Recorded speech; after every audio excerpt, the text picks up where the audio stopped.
Aaron had ordered grilled beef while I was still asleep, so even when he made us pancake and cream milk breakfast, he had himself sorted out. He served breakfast and we sat at the table to eat. His pancake tasted delicious, and it was perfect with the milk. Yet, I wanted the grilled beef which he ate, and when he noticed my longing stare at the piece in his hand, he offered it to me. Of course, I couldn't take it. Zion sat at the table, and I had always taught him this thing called contentment, and wanted to lead by example. So I shook my head and thanked him. Aaron informed me he had also ordered clothes he could change into since he knew I had none in the house, or I would have given them to him. I had no issue with that, and I thanked him for breakfast before standing up. Today was a long day, and I had a few things to do. I had to start by cleaning up and bathing myself and Zion. I did not know if I said it out loud, but Aaron beat me to it, picking up the plates and heading back to the kitchen, and when I opened my mouth to speak, he yelled back, "Take care of Zion. I've got this." A smile seized my face, and I carried Zion away to the bathroom. After bathing him, I dressed him up and brought him into the living room for Aaron to look after him. I dashed into my bathroom to take a bath while he played on his iPod. I bathed and changed into my yellow sundress before returning to the living room. Aaron's eyes lit up on seeing me, and it made butterflies run around in my stomach. "You look amazing, Zera." Nothing was amazing about the sundress I had on or the bun I had my hair in. There was not even a trace of makeup on my face, and yet he spoke as if I had it all. However, I couldn't respond arrogantly. There was no need for that. "Thank you," I said, and I brushed off the nervous feeling therein. "Going somewhere?" "Yeah, I need to get my phone and line back," I told him. "I'll take you," he offered, and then I noticed he was already dressed in a polo and blue jeans trousers. My eyes narrowed on him, and I wanted to ask how he did that so fast, but I saved myself from the stress. "Okay, I'll take him then," I said, walking over to Zion and taking his hand. He drove us to the phone store to get a new phone. The phones were brought out, and after making my selection, I tried to pay with my MasterCard, but the payment declined twice, and I did not know why. Aaron, who stood beside me, offered to pay. I accepted, but told him I would return his money as soon as my account came back on. Though he told me it wasn't any trouble to him, I didn't want to be in his debt, and so I insisted. Having Aaron with me was a plus, especially with Zion. He held him in his arms all the while we were at the store and didn't complain for a second. Zion was no longer a baby, and though I carried him around once in a while, I always made sure not to carry him for too long. Aaron didn't care about any of that, as he carried him for almost 30 minutes while we waited for the sorting of my phone. The attendant at the shop activated my phone and old line, then packaged it for me, and next we stepped out of the store, heading home. "Can you drive?" Aaron asked, already digging his hands into his pocket and handing me the keys without waiting for my response. I slowly took it from his hands. "He's sleeping and I don't want to wake him up," he later added. We got into the car with him in the passenger seat and me in the driver's seat, and we drove off. I knew the road home as I've traveled a few times on it. I drove home and stopped the car at the parking spot before my house. I barely paid attention to anything when I came home yesterday, but now that I realized the neighborhood looked the same way it had always been, and it didn't even look like I left. It would have been a lot different if Aaron hadn't taken care of Henry and every other mess made days ago at my house. The incident happened in my house, yet I couldn't see traces of it. I knew the neighbors had an even slimmer chance of noticing the change. I wondered if Aaron had done such things before, making people disappear and not leaving a trace. I glanced at him and found his intent gaze on me. My heart skipped a beat, and I turned away from him. Perhaps he heard me, but if he did, he said nothing. I noticed a red Toyota parked opposite the road and a figure that looked like Daniel leaning against it. I opened the car door and stepped out. Daniel looked up, saw me, and approached at a pace so fast I feared he'd trip and fall. He got over to me. The blinding smile on his face made my heart flutter. I was so worried. I kept calling your line, and it wasn't going through. He reached out and stroked my face before leaning in and kissing my lips. "I will go lay him in bed," Aaron said, making us pull away. Daniel's eyes traveled to him, and they turned cold the next minute. You were with him these past few days? I turned to Aaron and saw him already walking away with Zion, who was still sleeping on his shoulders.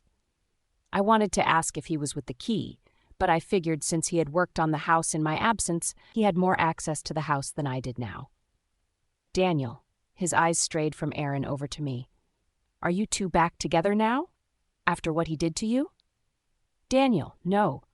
'Cause while I was here worried sick of your safety, you were with him doing God knows what. I can explain. He folded his arms across his chest. Fine, explain. Henry, the delivery man, attacked us in the house and Aaron saved us, I said, and his eyes traveled to the house and then back to me. He gritted his teeth. I am not some fool you can just lie to, Zera. I am not lying. He was going to kill us, and Aaron saved and took us to keep us safe. I will never lie to you. That's what you're doing. That's what you're fucking doing. If you were attacked, where's the police report? Where's the witness account? Where's the proof? You've got none. You've got none. I'm not lying. I have proof. I turned my scarred wrist to him to have a look at it. Henry dug his claw into my wrist while I was trying to escape. Look at the scar. He glanced down at my wrist, but his face only grew redder. There is nothing there. My face paled up, and I glanced down. Can't you see, right here? Stop doing this to me, Zera. Yes, I love you, a lot, but don't treat me like a fool, he growled lowly. I turned to the door where Aaron had just gone through, wondering what the hell was happening to me. I am not. I am telling you the truth. Believe me. The neighborhood was a quiet one, and scenes like these would quickly attract attention from neighbors. I wanted him to come inside so we could talk, but Aaron had taken Zion there, and I doubt Daniel wanted to be under the same roof with him from the look of things. Did something happen between you two? I shook my head. I made sure nothing happened in the last few days with him. I almost spoke, then realized that wasn't the truth. Not while I was with him, I answered truthfully. But it happened. Daniel. Damn it, Zera, tell me the truth. I bit my lips, and my head dropped. Yes, at Dia's wedding.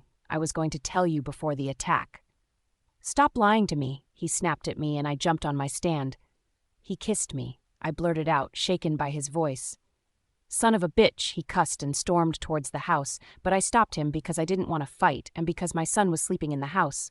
If Daniel proceeded with his suicidal plan of fighting Aaron would fight back, and the last thing I wanted was Zion waking up because the two men couldn't control themselves.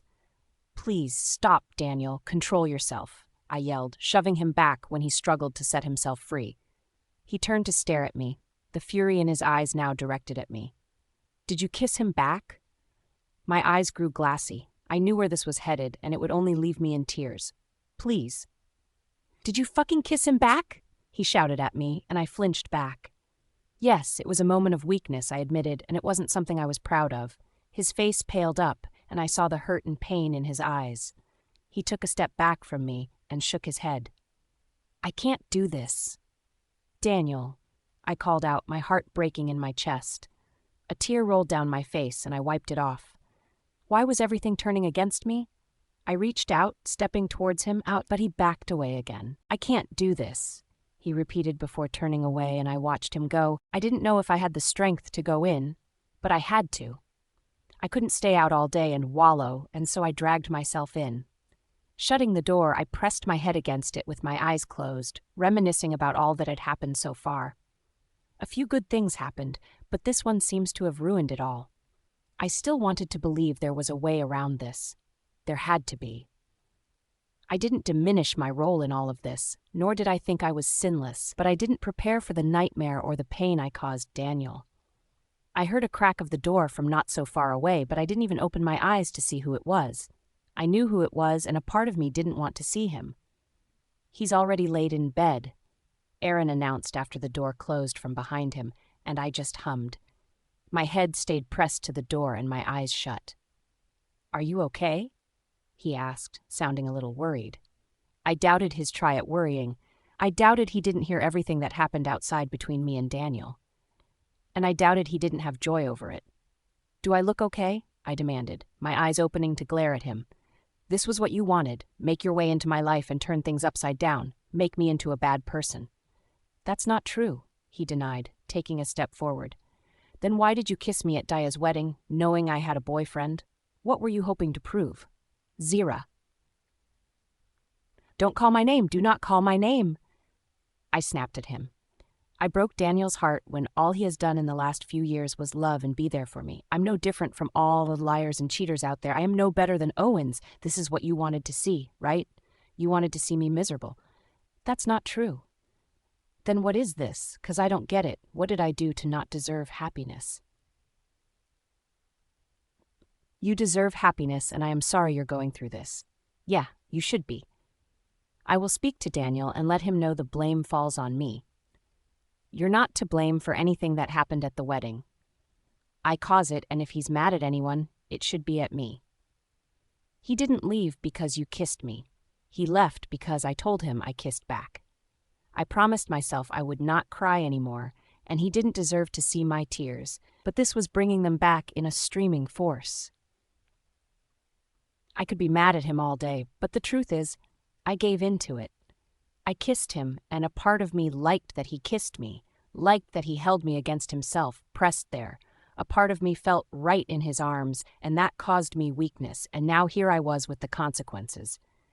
Then I would tell him, you've been with me these past few days, and not once did anything happen. I'll tell him it's because you were with him and wanted to be faithful. I did what I did at Daya's wedding because I wanted you to myself, but now I realize it was selfish to want that, so I'm sorry for causing you any form of pain.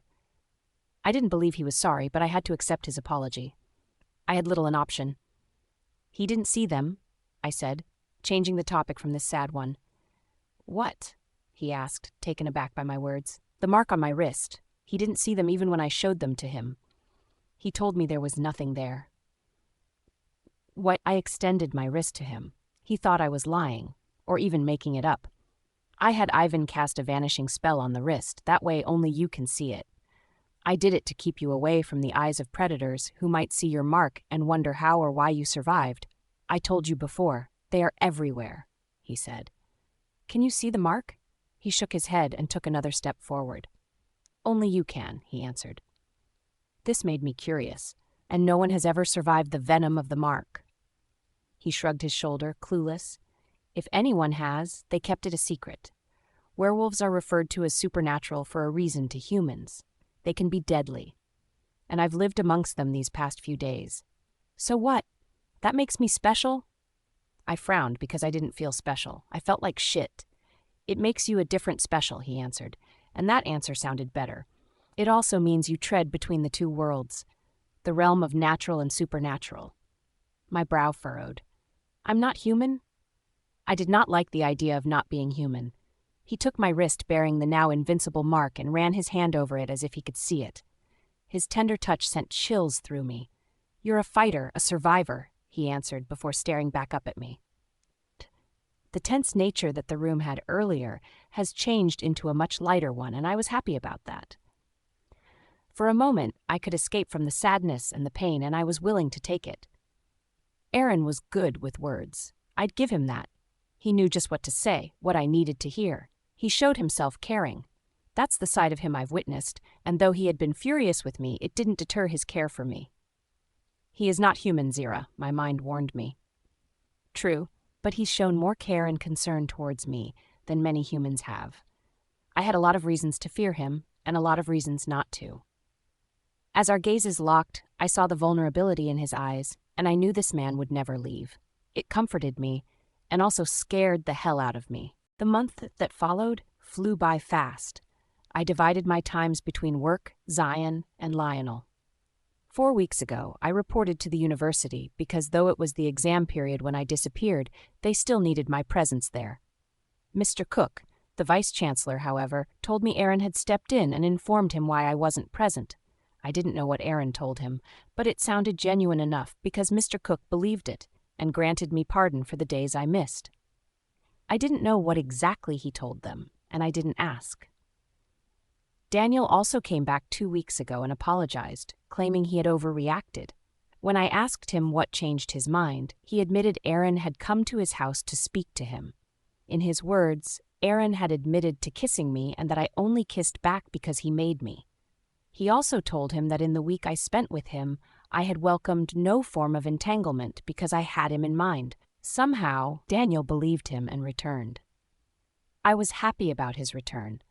I was also grateful that Aaron had gone out of his way to help put things right, even when he could have chosen not to. When Daniel asked if I was willing to try again, I said I wasn't.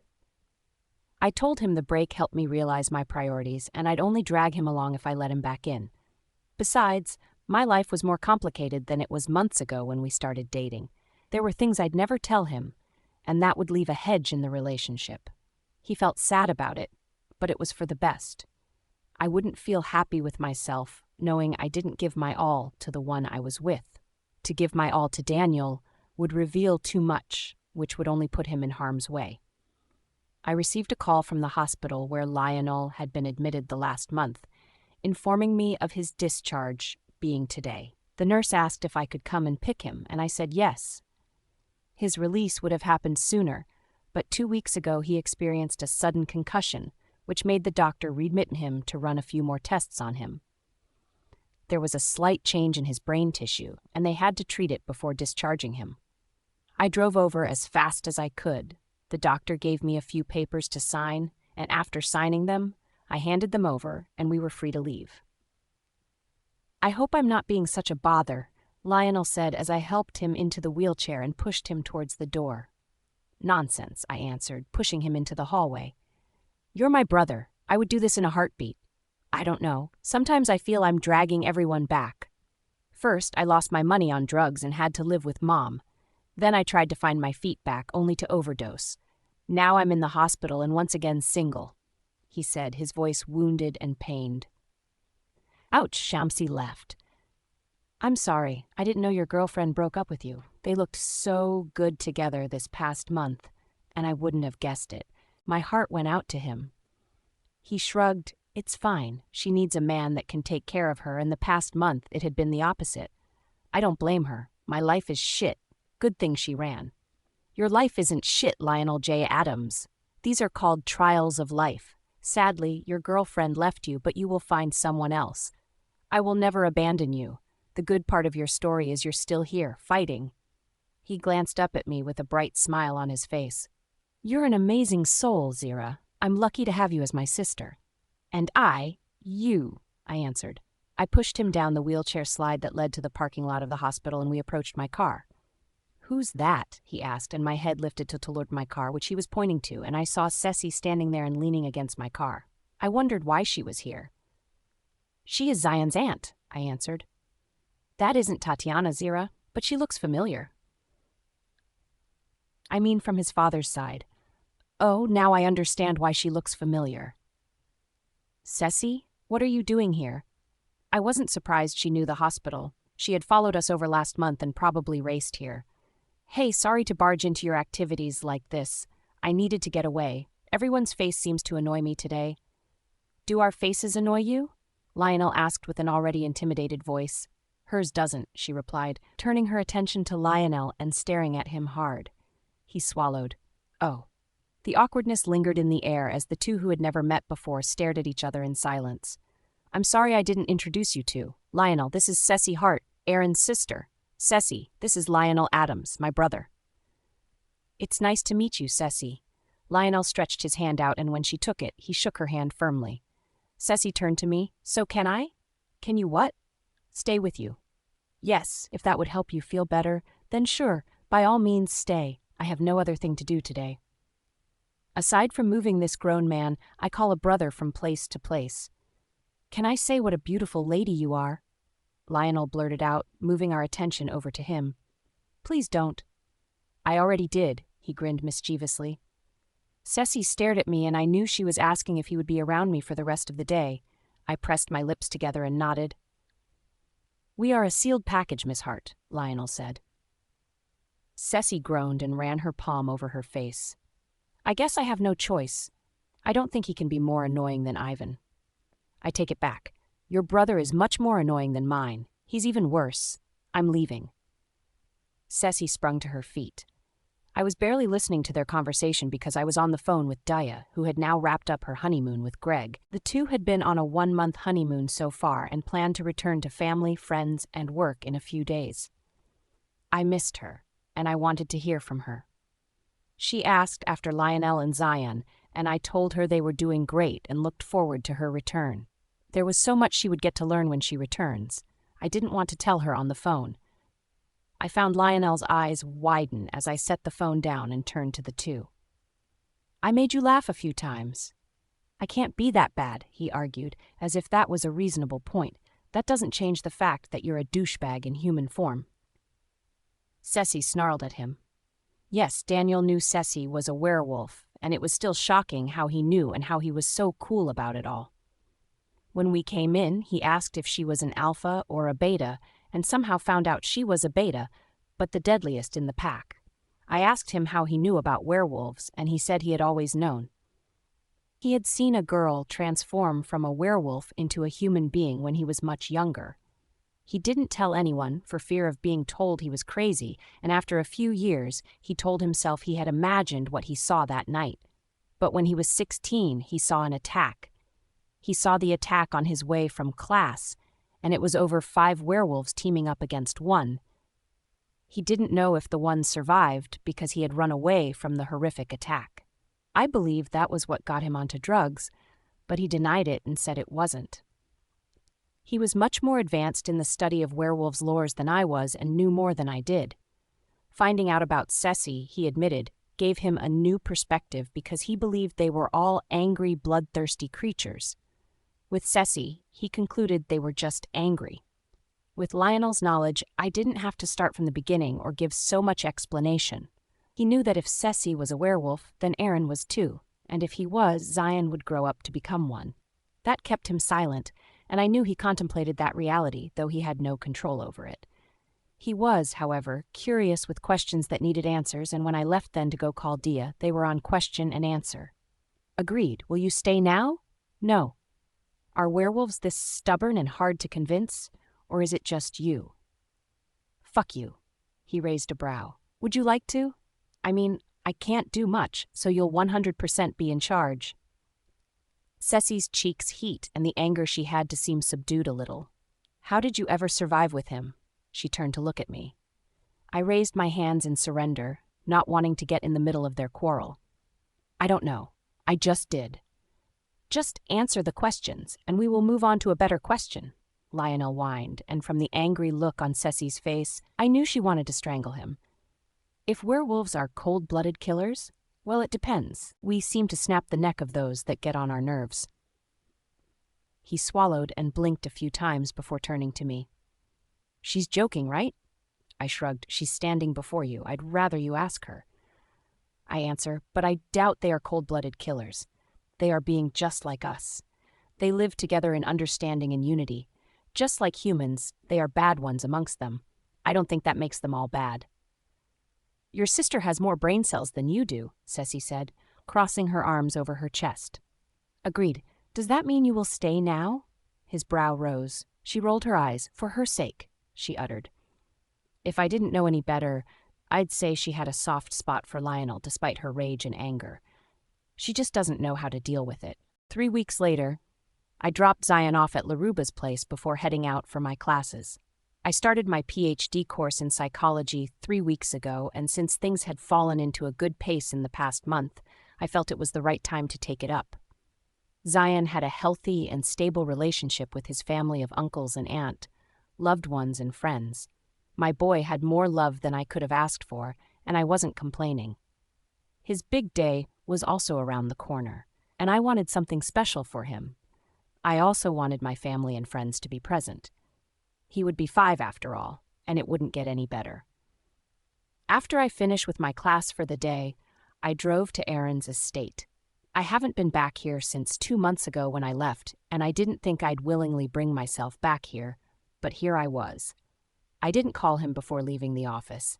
I didn't remember to, and when I got to the gate at the estate, security stopped me. "I am sorry, I didn't call Aaron." I told them, "I will call him now, though." I picked up my phone from my purse to dial Aaron's number when I heard someone say, "Let her through." That's the Alpha's guest.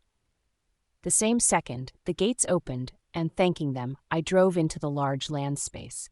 During my stay here the last time, I noticed the houses at the estate looked the same, except for Aaron's, and that was what I used to find my way this time. As I passed the houses that looked the same, I knew they weren't Aaron's. Soon I spotted one a few kilometers away, and I knew it was his. I drove towards the house and turned off the car when I came to a stop.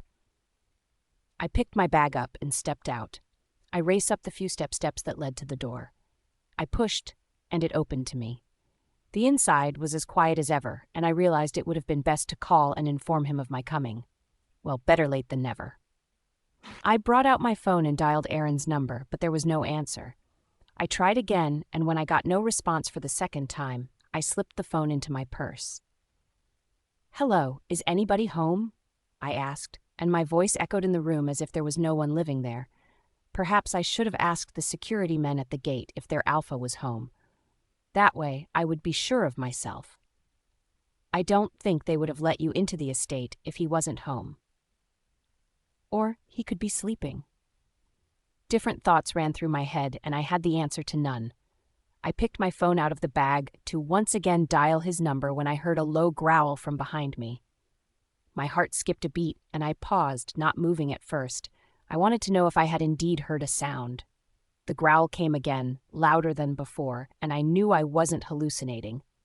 I turned around, and I saw a big black wolf standing before me with blazing red eyes. I had seen their full moon transformation in video clips and had seen Demore in his full wolf form months ago, and just like them, I was alone with this one, and the scary memory rushed back. I was scared. My heart was hammering in my chest, and there was no way to control it. Yet I shouldn't be afraid. I was at the Liberty Pack estate, specifically at Aaron's residence, and that meant the only ones who would be here would be Aaron and his siblings. The wolf moved around me, and thank God I had emptied my bladder before coming here. Though I believed I wouldn't get hurt, this was intimidating enough to make me want to pee my pant. I stared at his red eyes, and their shade had the faint touch, as if it was a rose. Demore had scarlet red when his eyes glowed. Ivan had silver and Ceci golden yellow, and so I knew the one standing before me was Aaron. "Aaron, I know that is you," I said with certainty as he returned to stand before me. "I came to talk." I told him, and again he circled me, but this time he didn't move to the front. After a long while of silence, he spoke. "Talk about what?" I turned around to face him, only to find him naked from the head down. I gasped and turned around immediately, and I heard him chuckle. "Fuck!" I cursed under my breath. He had set the trap out perfectly, and I had fallen into it. "Where are your clothes?" I demanded. "Upstairs where I shifted," he answered, humor still lingering in his voice. "You didn't expect them to be on me after I shifted back to human form, did you?" Silly me. I thought that was how it worked. I inwardly face-palmed myself. "You didn't call," he told me, and he was correct. I should have. "I'm sorry I forgot. Can you put something on?" I asked because though I wasn't looking at him, the thought of him naked behind me while we were alone didn't help for 1 second. The image I just saw would torment me for a while, that was for sure. "There's nothing here to put on," he answered, and I knew he was enjoying this very much. I dipped my hand into my purse and pulled out the scarf inside. "Here," and handed it to him. "What do I do with it?"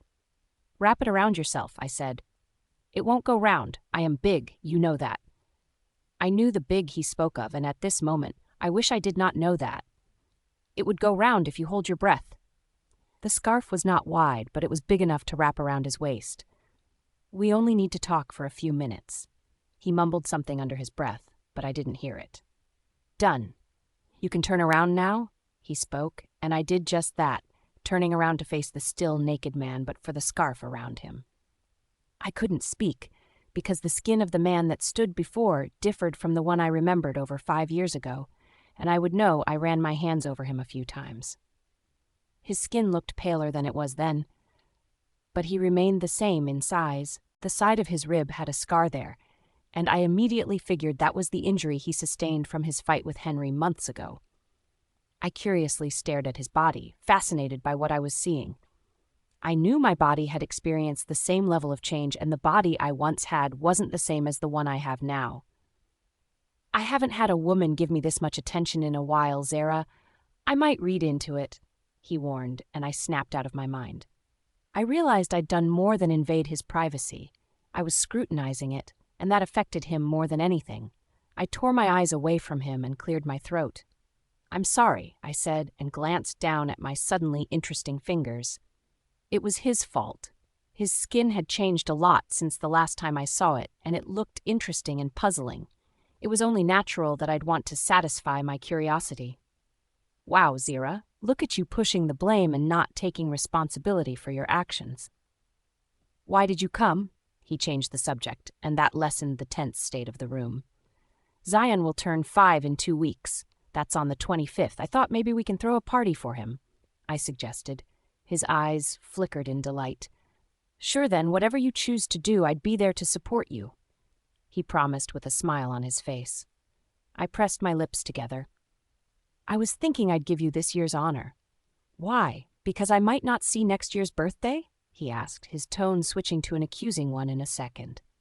Now that he said it like that, I felt bad, but I didn't consider his demise when I came up with the idea. I shook my head. "No, that's not it. I just thought, since this was your first birthday celebration with him, you might just want to plan it and I'd be here if you need me." "Oh, that's thoughtful then. I have, however, never planned a 5-year-old birthday before, and I might not know how to go about it. That's why I will be close by. We have 2 weeks to get it right," I encouraged. He grinned, and his hazel eyes twitched interestingly. "2 weeks together planning. You're sure your boyfriend would be happy with that?" My eyes dropped from his, and I bit my lips. "We are not together," I answered, and he scoffed in disbelief before glancing up. "What? What did he do this time? Aaron, do I need to go talk to him again?" "No, we never got back together. I didn't accept his offer for another try when he came back many weeks ago," I said, and realized Aaron had been in the dark about it for weeks. He probably thought we got back together all this while. His eyes dropped. "Oh, I'm sorry. That must have been painful." "Why?" I turned him down. I stressed out because I felt he wasn't hearing me. "Doesn't make it hurt any less," he answered, and he was right. With everything going on in my life, I couldn't fit him into the mix. I knew I wouldn't give him the love, commitment, and attention he needed, and I found no point in stringing him along. The decision hurt. I wanted him in my life because he was the good thing that had happened to me in a while, and I hated to see it go, but it was the right decision. We spoke when we met at the university 3 weeks ago. Though the tense atmosphere lingered, there was no grudge held.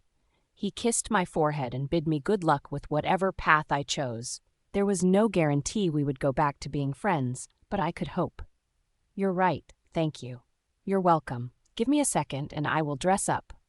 He was gone from before me in that same second, and a minute later, he came back. He had on a pair of black trousers, a shirt, and white sneakers, and in his right hand was my scarf. He's telling me he could have done this 5 minutes ago after he transformed, but chose not to and made me give him my scarf instead. "Here," he stretched his hand toward me, handing me my scarf. My cheeks heated, and I glared at him, storming off without uttering a word to him. "Don't you want it anymore?" he yelled from behind. "Not after you've tied it to your ass, I don't." "Keep it, asshole." "Well, thank you," he yelled back, falling in line with me. "This birthday preparation will be a disaster." A week later, we stepped out of the children's clothing shop where we had gotten a few new clothes and birthday outfits for Zion. Aaron wanted to get more, but I had to inform him we were dealing with Zion, who was still a few weeks from turning 5. Yes, his father was a millionaire with money to toss around as he pleased, but I didn't want Zion getting used to having too much glam of life at a such tender age. Besides, my salary, although good enough, could only go so far when compared to Aaron's. Today was a less busy day for me. Zion was with Dia, and my lectures ended during the early hours of the day. Just like we did last week, Aaron and I made plans for the upcoming birthday. Aaron's dedication to me warmed my heart, and he stayed consistent in asking for my input on everything, even though I gave him the green light to plan the birthday. He had appreciated my input most days, but today it was a different case. While Aaron set the shopping bags into the boot of the car, I opened the door and entered. One of the few things I noticed about Aaron, though having all the money in the world, was still the one to drive himself around. It would have been a different case if he was as strong as the books and sites say an alpha werewolf would be. He wasn't as strong, according to Ceci. He was almost human, yet didn't look to protect himself from the danger that might arise by getting a bodyguard or security. It can be seen as both recklessness and bravery. Either way, he didn't mind. The lady was friendly. We could have bought the black pair of trousers, he said as he entered the car and slammed the door. I knew he would not let it rest. That's not the way he did things. The lady was friendly because she hoped you'd buy more. That's what people who run businesses do. Friendliness is a game they play in the hope they get more from you. I answered. He started the car, and we drove off, heading back to my house. But you never play such a game with me, he accuses, and I stare at him with my mouth ajar. I am friendly. You snapped at me 3 times at the store, he reminded me, and I didn't know someone was keeping scores on the number of times I said, no, don't get those. Zion doesn't need them. There was a vast difference between being friendly and being enabling, and Aaron couldn't tell them apart. Because you were going to throw money away and get Zion what he didn't need. He shrugged. Still, I would love it if you were nicer. I am nice, I answered again. I didn't know why I felt like I had to prove that I was, but being told I wasn't nice wasn't what I expected when I came along with him. He scoffed. Says you? How about don't call me to come along with you next time you plan to get the whole clothing line? I snapped at him, already fed up. See what I mean? You're not nice. I glared at him. So nice to you mean going alone with your decision, even though it's being extravagant and careless with money. Would that be too difficult? Yes. Did you forget I am also his parent and I earn salaries? Getting him expensive things he doesn't need would only make him believe he can get any and everything he wants. Zion was still too young to be exposed to that mentality. It wouldn't help him in the long run. He shrugged, his eyes fixed on the road. Then I get him everything he wants. What's the problem with that? Because while you're doing all that and becoming the cool parents who get things he doesn't want, I become the parents that say, no, you don't need this. Then the problem is me? He asked, glancing at me with furrowed brows. I didn't hesitate with my response. Yes, it is. You're the one wanting to get him a rainbow-colored giraffe that cost $4,000. Boys love them. Came his only counterpoint in the argument. Boys love them, but Zion doesn't need it. You won't be here providing what he loves forever. I didn't mean to go there, but that was what I did, and I didn't feel proud about it. There was silence in the car as we drove toward the house. I couldn't take the silence. Yes, Aaron was more annoying today than on other days, but I would take his annoying words over his silence. I'm sorry. I shouldn't have said it that way. I started. I didn't want to be the proud one who wouldn't apologize when they were wrong. What way? He asked, his eyes holding little to no emotion on his face. He was good at hiding his genuine emotions, especially when hurt, and he was doing that now. My eyes dropped. Do not be like that. I do not want him getting used to a temporary provision. You know I wouldn't leave for the life beyond with what I have. They would be for my brothers, sister, and him, right? Unless, of course, you plan on disconnecting from them after I'm gone. I don't, I mumbled. Then I don't see the problem. I stayed silent, and he continued, Next time I shop for Zion, I'll go alone. I do not know why this man has to be as stubborn as a mule.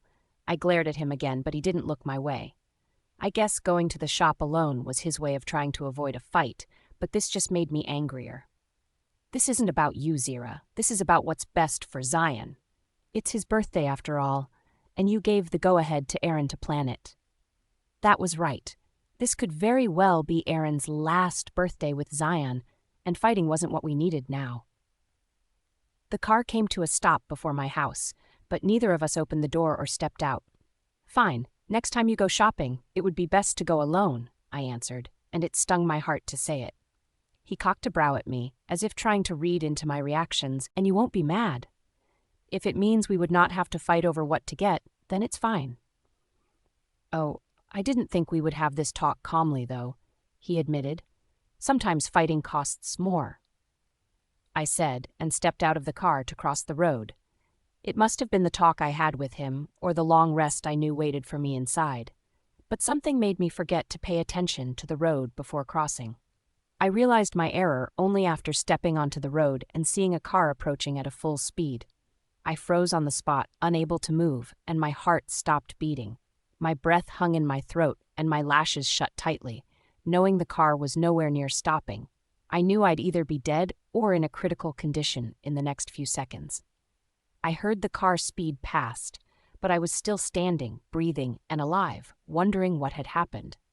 My eyes cracked open, and I saw myself on the other side of the road and the car speeding far away, not bothered to stop. I gasped, and then I noticed an arm around me, holding me tightly, and a body pressed against mine as if we were one. When my heartbeat returned, I pulled away to see Aaron standing before me. I didn't know how, but he had saved me from the speeding car that could have harmed me. Silly me had been furious at him for not seeing my view on things. I recklessly placed my life in danger. "You saved me," I said in a low voice, my heart still hammering away in my chest. "Won't be fair for Zion to lose both parents within a short period," he answered, a faint smile coming into his face. I leaned in before I could help myself and kissed him on his lips, taking him by surprise. He kissed back and wrapped his arms around me, pulling me closer to him. The kiss was meant to be short and light, but the touch of our lips pulled me in. The softness of his lips and the tenderness of his kiss made my heart flutter in its cage, and I couldn't stop. We pulled away after what seemed like forever, and I placed my head on his chest. "Thank you," I said, panting. "You're welcome, love." Unlike the disaster I expected and prepared for, the party turned out more successful, and Aaron held his own. He was more organized and informed than I would admit out loud. For someone with little baby knowledge, he was vast in the field. Just like I promised, I took a step back and allowed him lead, and he did it better than I could have ever imagined. I had planned Zion's last 4 birthdays, but this put all those past years' parties to shame. He didn't come home with any extravagant gift, but 3 days ago he got him a Megatron toy which Zion didn't need. He must have seen the look on my face because he said he'd return it if Zion didn't like it, as if Zion would ever use that line. We bonded very well, and it made me happy. Despite equipping myself in case of a fallout, none of that happened. He was just a reasonable father who wanted the best for his son. He reminded me so much of my father, and as much as it warmed my heart, it made me sad that he might not be around to witness his son add another year. I informed Zion we were planning his birthday party, but I didn't go into much detail about it. That was the surprise. Aaron picked out his penthouse at the Grand Central as the venue, hinting there would be less attention as compared to the Pack estate. He also wanted privacy for the Pack member at the estate, as some invitees would be humans. I liked his suggestion and didn't want anyone having their privacy invaded because of Zion's birthday. He made sure the security maintained tightness to make sure nothing happens. I was grateful to him for the extra step he had taken to ensure there would be safety, and, unlike the other times, I said it out loud. "Is Zion 5 or 15? This seems cooler than my last birthday." Dia squealed as she walked up to me with a glass of wine in her hand. "That must be the whiskey in your system talking." I informed Dia that the drinks which would be served at the party would be non-alcoholic, and she suggested bringing hers. She asked if there was something wrong with that, and I told her no, and so she did. She and Greg were the only ones with alcohol content in their fruited juice. Bullshit, but this is nice, and Aaron seems nicer than I expected him to be. I didn't tell her about the kiss Aaron and I shared the week that passed. It was a moment of gratitude for being alive, and I had done what I would call an act of weakness. I kissed Aaron hard, and I liked it. The kiss made me feel more alive than I have ever been. His arms felt like home and provided more comfort than I wanted to admit out loud. Neither of us had spoken about the kiss we shared last week. We've gone around it as if it didn't happen. A part of me wanted it that way, wanted to deny a reality where I gave in to my desire for Aaron. Every time I thought back to the kiss, my whole body came to life. I felt as if he was the only one made for me, and my body and mind welcomed the thought of him. "I'll go meet up with Greg. He's probably wondering where I took myself to this time," she said and made her way from beside me. I stood at the corner, watching the few kids who turned up and their families. A few in attendance were Dia, Greg, Lionel, Ceci, Ivan, and the parents of the 10 other kids celebrating with Zion. 6 I recognized from his school, but the other 4 were Aaron's doing. They were in his place and, according to him, had bonded Will with Zion in the last few months. I couldn't complain. A healthy social circle was important for the growth of an individual, and Zion had all he needed. Music and noise filled up the living area where the party held. I haven't seen Aaron since he stepped out to speak to Ivan and Ceci earlier.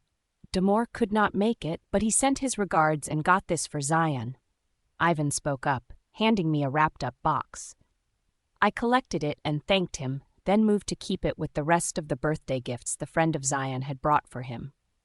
"You don't seem interested in joining the party." I heard Aaron's voice from behind me, and goosebumps scattered all over my body. "It's for kids," I said with my eyes still fixed on the children who seemed to be having the time of their life. "True, but there are a few adults around," he pointed out. "Greg and Dia seem occupied, and I haven't seen Ceci and Ivan anywhere. I'm not very familiar with the other parents here, so it's best to stand in the corner and watch instead," I answered. Fair enough. For the next seconds that passed, we stood, watching the party go on in silence, and once in a while I'd feel Aaron's gaze on me before it would move away. I wanted to turn to the side and meet his gaze, but I knew I'd give in to him at this point with the way I felt about him. "I can't stop thinking about it," he said with a soft voice, but loud enough for me to hear even with the music. I knew what he spoke about, but I wanted to pretend as if I didn't, and I stayed silent. He stared at me for a moment before turning away. "About the kiss. It keeps me up late at night, thinking about so many things. I know they might never be anything between us, because you're you and I'm me, and the only thing joining us together is Zion. But I will still think about it every day for as long as I can." I turned my head to meet his gaze, and I knew that was a mistake on my part, because now my gaze was locked in his weakening ones. I couldn't speak, even though I had something to say, and I couldn't look away, despite my senses drowning. I dragged a deep breath.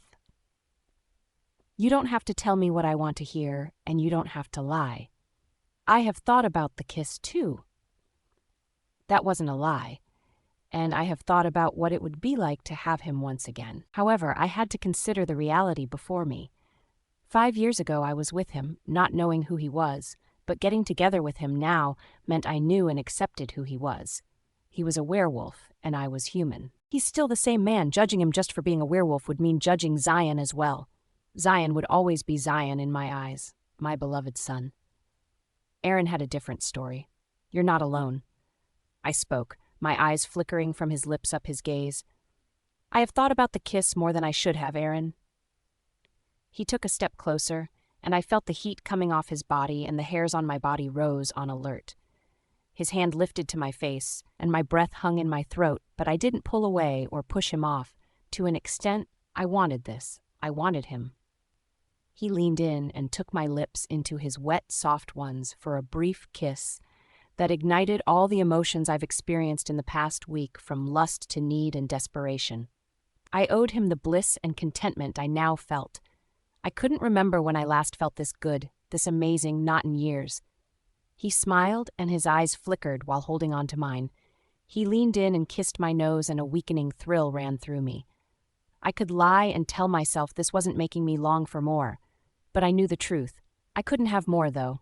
He wouldn't be around for much longer, and that meant I'd only give myself to a man that would break my heart when he leaves.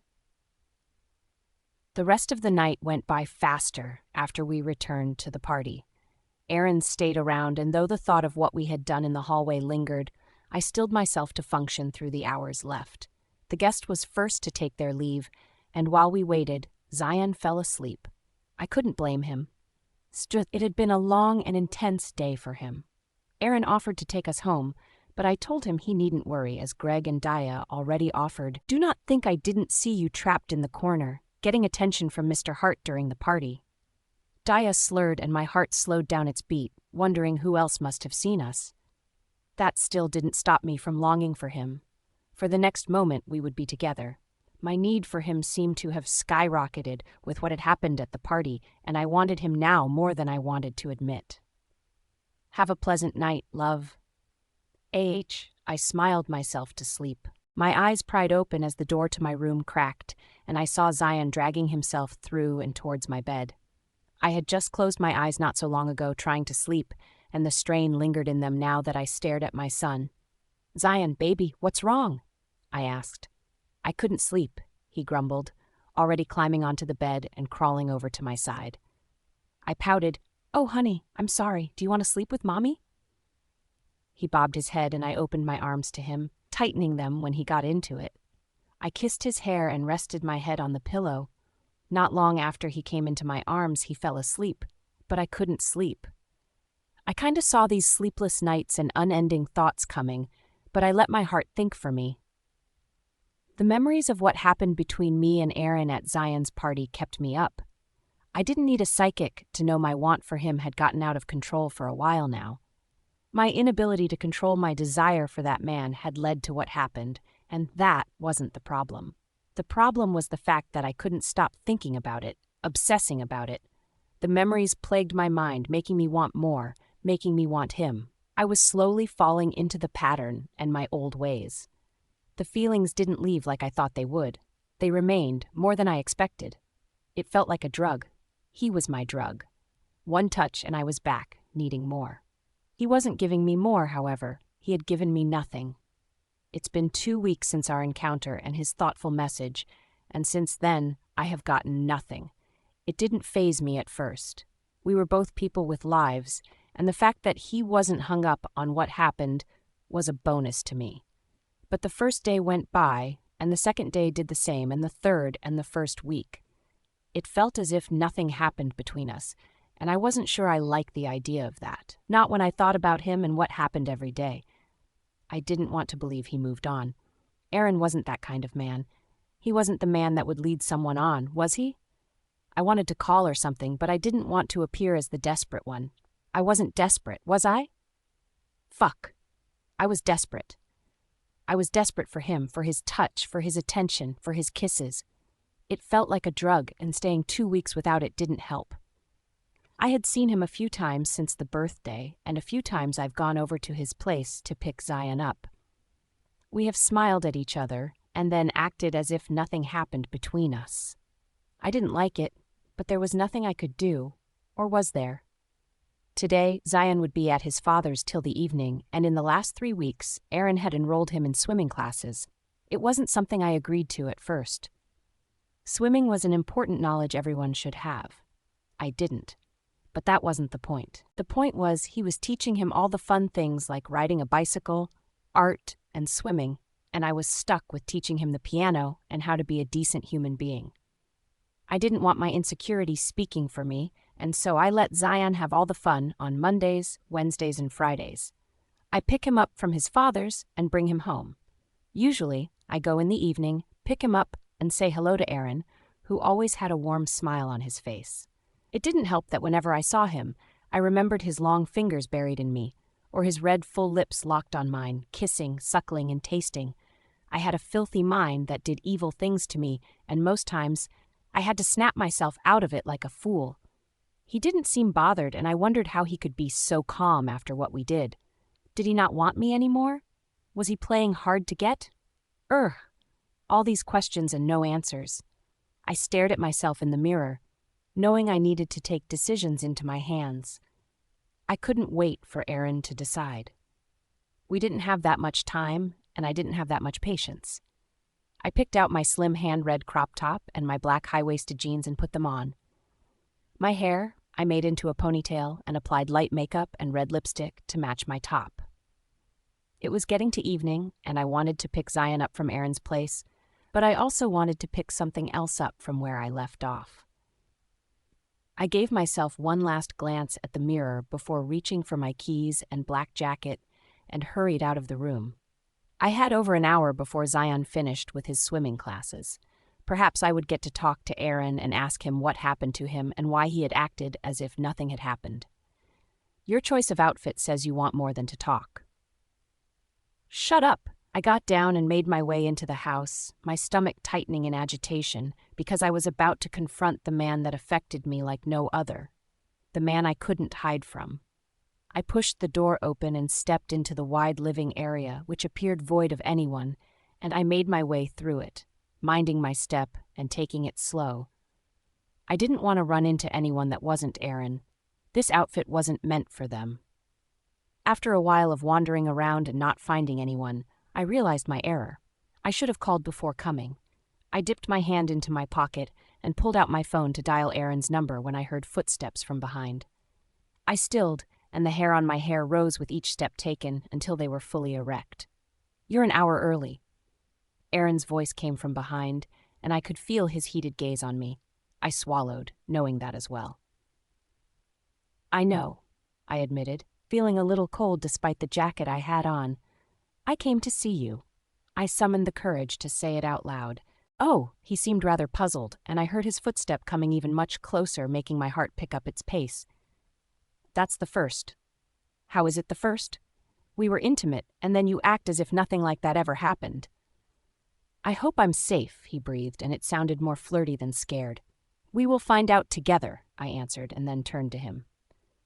I dragged a deep breath at the sight of the man who now stood before me, in a white round-necked polo and black jeans trousers.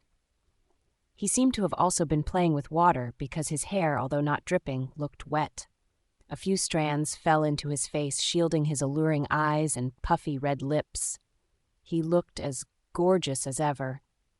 It took much control to not reach for him. I dragged in a deep breath and returned to reality to meet Aaron's eyes on me, staring at me from head to toe, and if I wasn't mistaken, there was a desire in his eyes as he beheld me. First goal reached. "You look beautiful. It's as if you got ready for someone." I didn't miss the trace of humor in his voice. "I did," I answered, not willing to bite around the bush anymore. "I've done that for 2 weeks straight. Lucky him." "What happened?" "How do you mean?" "At the party, we were all over each other, and after that, everything changed, and it felt as if we never even crossed a line." I didn't know where my courage came from, but I was not complaining. He didn't act as if he didn't understand what I spoke about. "I'm sorry. I don't want an apology. I want an explanation." I folded my arms across my chest. He took a deep breath. "I never stopped thinking about what happened, Zera. It was the thought I woke up with and slept with every day in the past 3 weeks." "Okay. This is progress."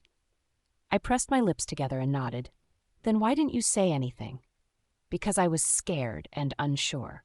I have never stopped wanting you, even after all these years, and while I know what I want, I have to consider what's best for you." "What's best for me?" I echoed, not knowing where he was headed with his explanation. "Someone who will not be gone soon." I raised a brow. "Oh yeah, that. Shouldn't that be all the more reason to not spend time acting like we feel nothing when we actually do?" "I can't give you assurance, Zera, and you're still so young and deserve someone who would be there for you and Zion always." I scoffed in disbelief and took a step back. "I can't believe this." "Believe what?"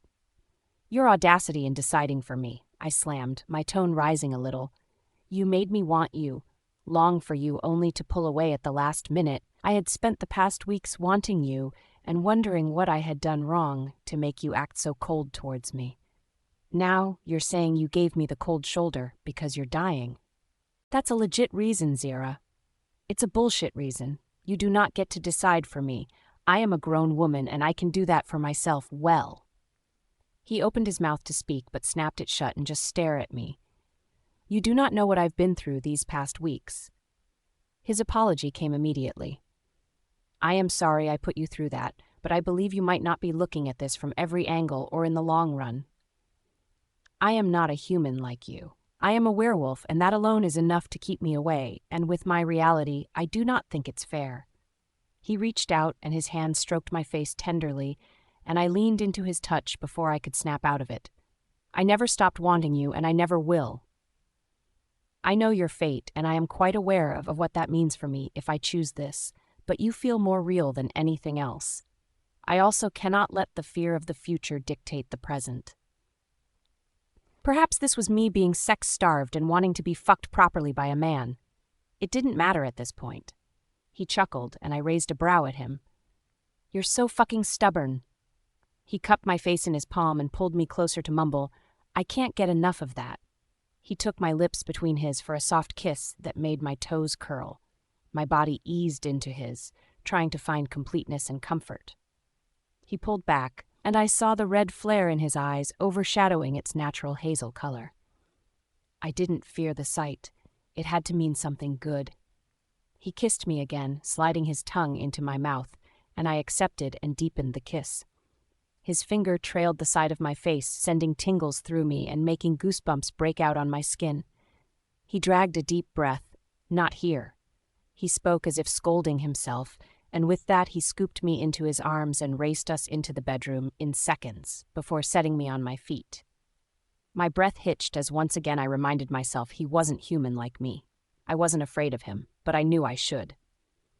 He leaned in and kissed my lips, which shattered all the walls I had up and communicated our desire.